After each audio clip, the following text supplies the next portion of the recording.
Alors, je vais procéder au cours sur l'autocorrélation. Donc, dans ce cours, on va voir trois parties. D'une part, la définition de l'autocorrélation. Alors, ce qu'on va voir, c'est que à partir d'un signal x de t, on va pouvoir définir une autocorrélation de t. Donc, c'est un nouveau signal. Ça, c'est le signal de départ, et ça, c'est un nouveau signal. Alors, qu'est-ce que à quoi ça correspond? En fait, c'est une notion de similarité. Similarité entre x de t, x de taux par exemple, donc le signal x de t, et x de taux moins t. Lorsque x de taux est très proche de x de taux moins t, eh bien cette autocorrélation, elle va être très grande. Donc ça, c'est la première partie, la définition. Ensuite, on va voir que cette définition, elle s'appuie sur un produit de convolution entre x de t et x de moins t. Et du coup, il y a un lien avec la transformée de Fourier. Donc avec la transformée de Fourier. Et en particulier, ce qu'on va voir, c'est qu'en fait, la transformée de Fourier de phi x de t, eh bien, c'est le modulo carré de la transformée de Fourier, et c'est positif. Et puis, troisième partie, on va voir les différentes propriétés. Alors, ces différentes propriétés, on a d'une part le fait que phi x, quand x de t est pair, quand x de t est réel, eh bien, on a phi x qui est pair. On va avoir que phi x de 0, c'est en fait l'énergie de x. Et puis, on va avoir voilà, une autre propriété qui est que phi x de t, il est en valeur absolue plus petite que la valeur en 0. Et puis, voilà, oui, il en reste une. Si je retarde x de t, eh bien, je ne change pas l'autocorrélation. Voilà, donc c'est ça le cours. Alors maintenant, je vais reprendre chaque partie pour détailler. Alors, petit 1, la définition de l'autocorrélation. Alors, le terme corrélation, c'est pour dire qu'on s'intéresse au produit. Donc ici, on va s'intéresser à x de taux, qu'on va multiplier par x de taux moins t. Alors, je rajoute ici un conjugué, et j'intègre sur taux entre moins l'infini et plus l'infini. Alors, j'insiste sur quelque chose, c'est que ici, j'ai la valeur t. Donc la valeur t, elle est connectée à cette valeur-là, tandis que la valeur taux, elle est connectée à celle-ci et connectée à celle-ci. Bon, une manière de se souvenir de cette formule-là, c'est de dire que taux moins t est égal à t. Donc le t qui est ici, je le retrouve là et là.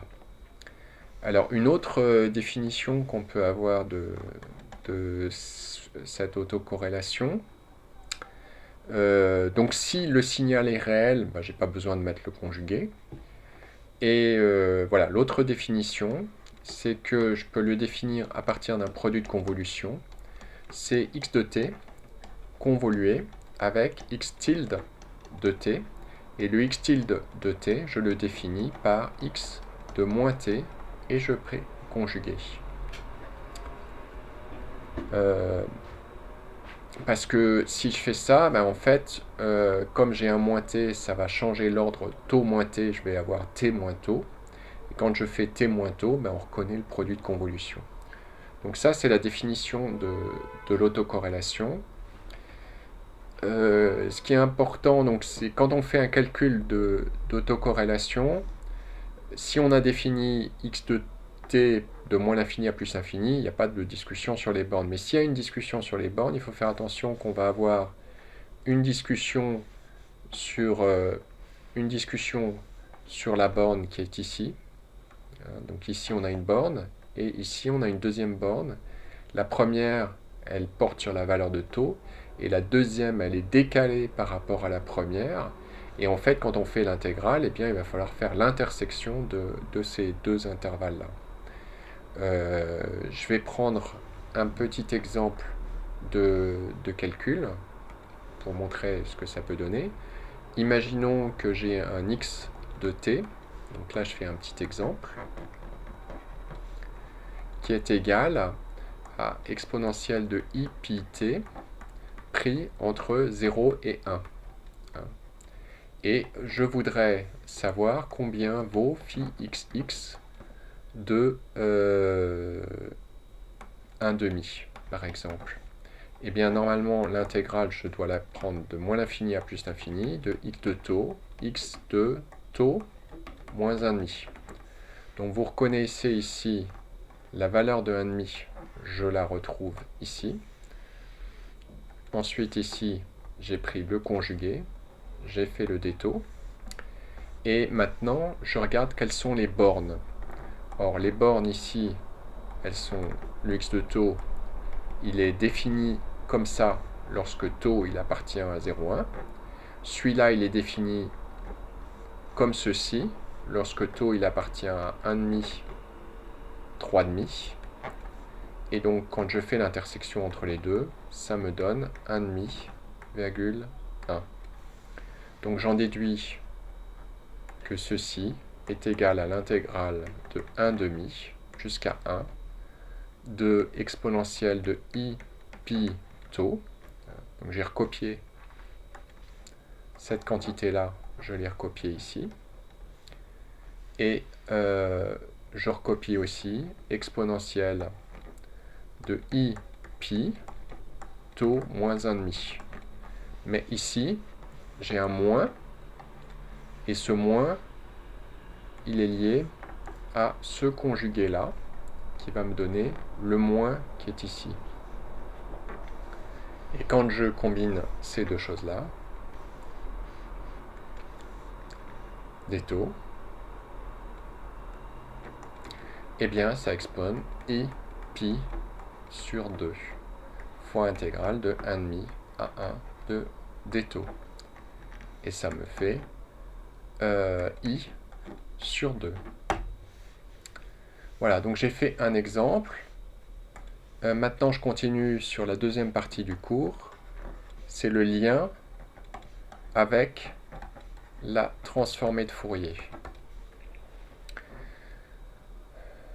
Ici, d'après l'autocorrélation, j'ai phi de t qui est égal à x de t convolué avec x de moins t.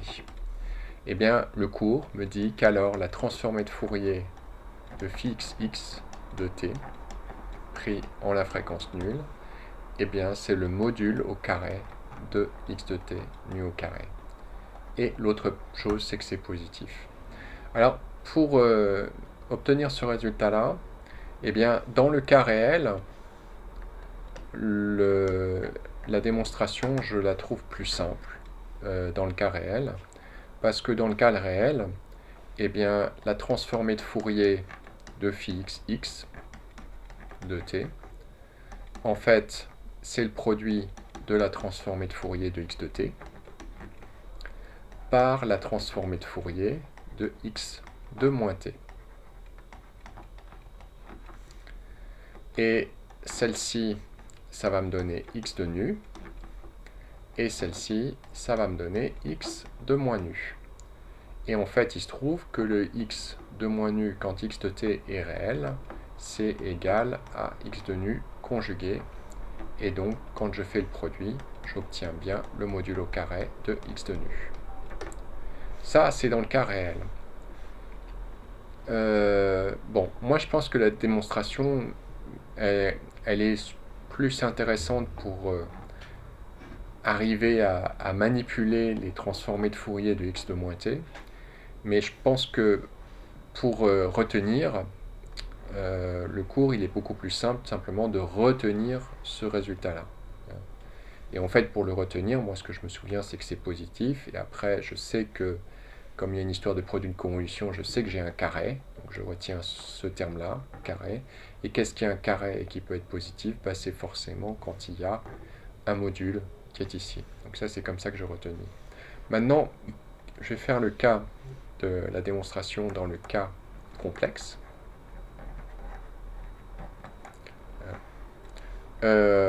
Pour x de t, hein, c'est-à-dire x de t qui appartient à des valeurs complexes.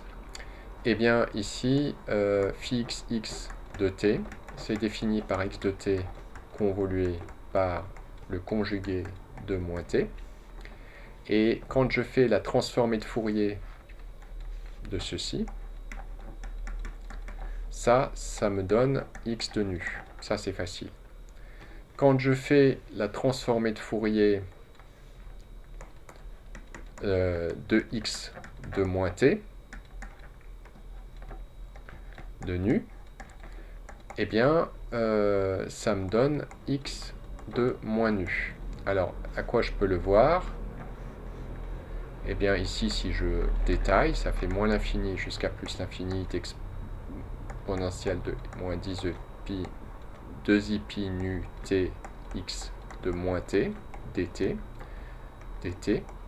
Et là, je fais le changement de variable t' égale à moins t. Et j'obtiens le dt', ça va me faire un signe moins qui va s'annuler avec le changement des bornes, moins l'infini qui va devenir plus l'infini, et plus l'infini qui va devenir moins l'infini. Et du coup, j'obtiens moins l'infini à plus l'infini de exponentielle de moins 2i pi moins nu t x de t dt. Donc ici, je mets un t', et ici un t'. D'accord? Et donc, on a bien x de moins nu. Donc ça, c'est la situation facile. Maintenant, le fait qu'on ait un conjugué, c'est là que c'est un peu plus délicat. Quand on a un conjugué, donc la transformée de Fourier de x de t conjugué, mais je ne peux pas dire que ce soit la transformée de Fourier de x de t conjuguée, parce que il y a l'exponentielle qui elle-même est inversée, et donc c'est vrai si je change aussi la phase, la fréquence. Et si je combine les deux informations, je change une fois le nu parce qu'il y a un moins t et une deuxième fois le nu parce qu'il y a un conjugué, eh bien j'obtiens que ceci c'est x de nu, parce que je l'ai changé deux fois donc ça revient au même, et c'est ici, et donc ça me donne module de nu au carré. Voilà. Donc bref, ce qui est intéressant, c'est qu'on a bien la transformée de Fourier de phi xx de t qui est égale à le module au carré de x de nu au carré, voilà, et qui est positif dans tous les cas. Donc ça, c'est vrai. Alors maintenant, je vais passer à la troisième partie, qui est les propriétés de l'autocorrélation.